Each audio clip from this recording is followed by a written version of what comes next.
Maswerte nga mga ka-journey! So sa video kong ito ay isi-share ko sa inyo ang napakaganda kong experience nung nagpunta ako sa UK.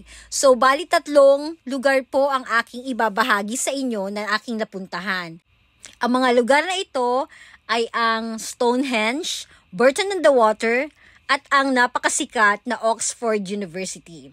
So, labis po ako nagpapasalamat sa aking maganda at napakabait na pinsan na si Sarah dahil nagbigay siya ng oras upang ipag-drive kami ni Ante papunta dun sa mga lugar na talaga namang very famous sa United Kingdom.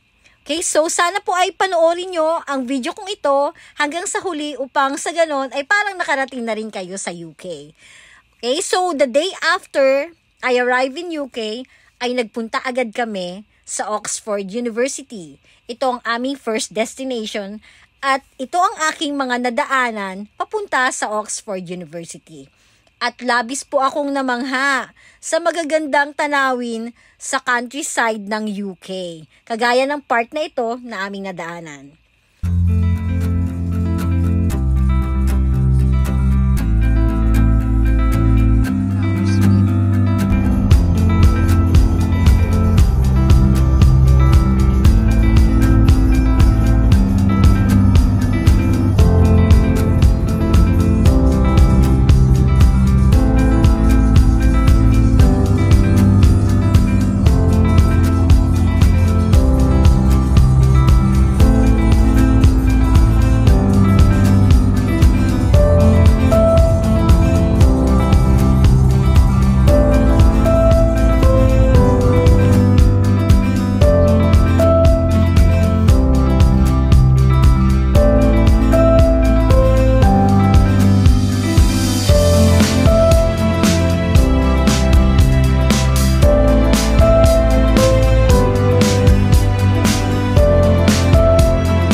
Sasakay kami sa boat.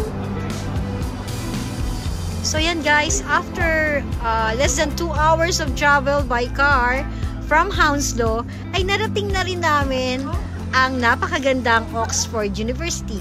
And of course, pinuntahan namin yung lugar kung saan kami magre-river cruise. So very relaxing at talaga namang nag-enjoy ako sa aming cruise. Just to let you know guys, ang nagdadrive ng mga boat na nag-cruise sa river ay mga estudyante rin ng Oxford University na nagpa-part-time tuwing wala silang klase.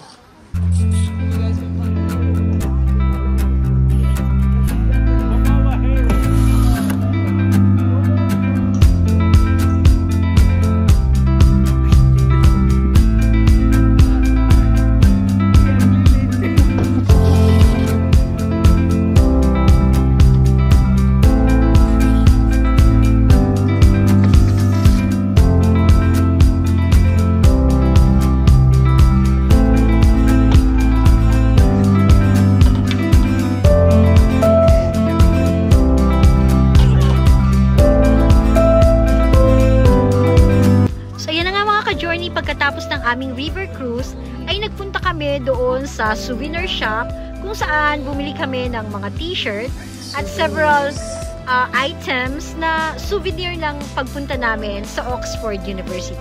And I really enjoy it. Pagkatapos namin pumunta sa souvenir shop, ay nag-ikot-ikot pa kami doon sa paligid ng Oxford University. At talagang namangha ako sa napakagandang architecture ng mga buildings na nasa paligid ng Oxford University.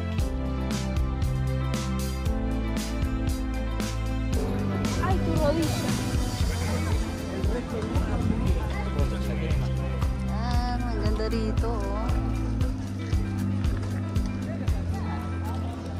Still a part of the Oxford University. At syempre naman, palalampasin ko ba ang kumuha ng video at umikot sa paligid ng Oxford University.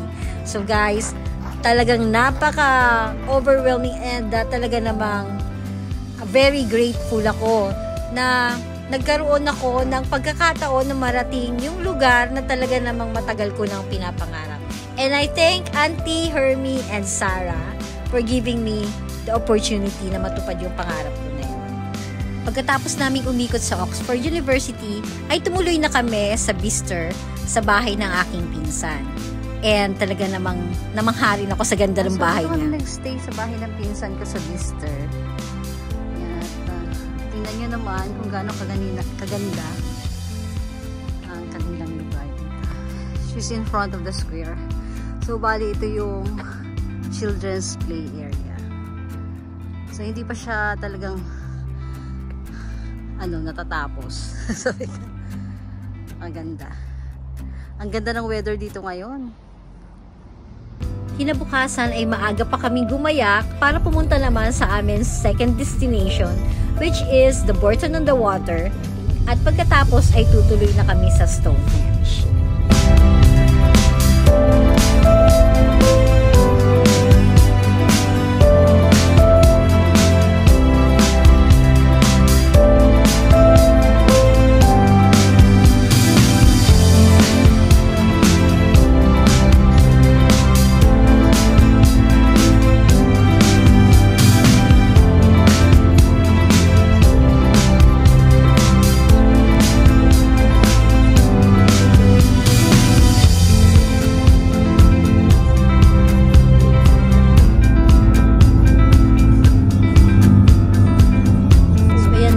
Talaga namang masyado rin ako namangha sa napakagandang countryside ng UK. Nakita nyo naman kung gaano kapayapa at kaganda ang kanilang lugar. So after more than an hour ay narating na namin ang Bourton-on-the-Water na isa rin sa mga dinadayong lugar sa UK. So ayan, makikita nyo naman kung gaano kapayapa at kaganda yung mga river dito. At nakita din namin yung mga ducks na talaga namang nag-e-enjoy sa paliligo doon sa river sa Bourton-on-the-Water. At kumain din kami doon sa isa sa pinakasikat na restaurant sa Bourton-on-the-Water at talagang nag-enjoy din ako sa sarap ng pagkain na kanilang ihinanda. Bourton-on-the-Water.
Pagkatapos naming mag-ikot sa Bourton-on-the-Water ay nagpatuloy na kami sa aming paglalakbay patungo naman sa Stonehenge.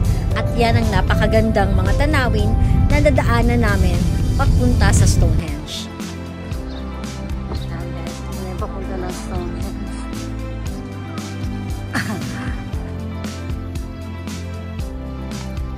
Naglalakad na kami papunta sa Stonehenge.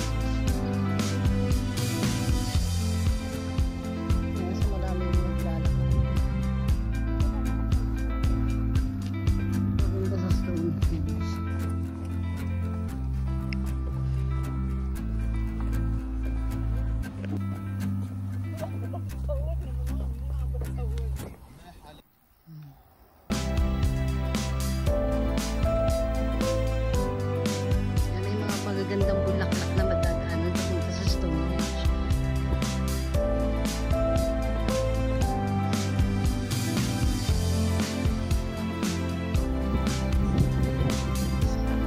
So yan guys, after about 30 minutes of walking, finally ay natatanaw ko na ang aking dream destination na Stonehenge. So, I am very grateful at talaga namang napakasaya ko dahil sa wakas ay mararating ko na rin ang Stonehenge na isa sa pinakasikat na lugar sa buong mundo. Ayan guys, kita nyo naman kung gaano ko na-enjoy ang aking moment sa Stonehenge.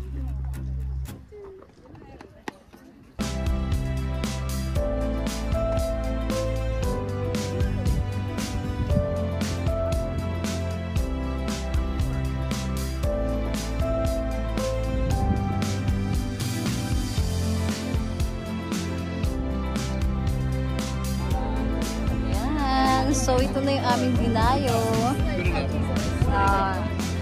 Ewan ko ilang oras yung drive bago kami nakarating dito. Pero marami pa naman kasi kami dinaanan. Ayan no, hindi ka makakalapit kasi merong harang. Look at that. So beautiful.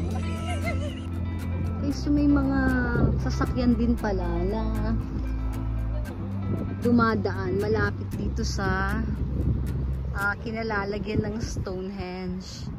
Ayan o. So, yung mga sasakyan. Tapos, ayan lang siya. Diba?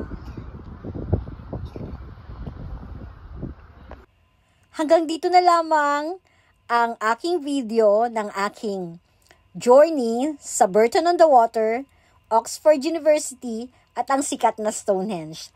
Maraming salamat sa pagsama nyo sa akin, sa aking journey, at sana ay nag-enjoy kayo. At muli nyo pa akong samahan sa mga susunod ko pang mga video dahil isi-share ko rin sa inyo ang aking journey sa Central London. So until next time, mga minamahal kong ka-journey, God bless us all.